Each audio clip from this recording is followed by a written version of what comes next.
Това, което се промени след като направих въпросното подреждане, което Стоилка предлага, е, че чаках едни пари, които трябваше да взема от, може би, преди 2 месеца. С едни приятели правихме един бизнес и може би 2 месеца ги чакахме да ги вземем, но все нещо не се получаваше.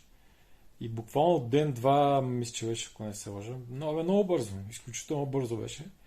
След като направихме този сеанс подреждане, не знам как се наричаше, забравих, ми се обадиха и ми казаха, че да се видим да си взема парите. Което беше супер. В смисъл, наистина много си изкефих.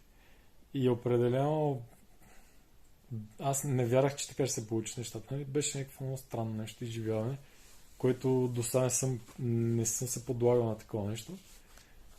Но работи и от тогава съм го казал на много приятели, които също така малко скептични като мен.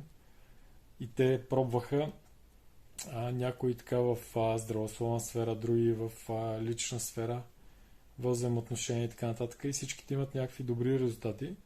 Така че определено съм много щастлив и благодарен за това, че се срещнахме с Тилка и тя ми помогна.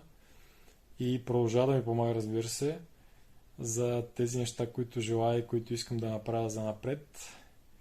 Така че благодаря ти, Стоилка, и ще се видим съвсем скоро да продължим с другите сфери от живота.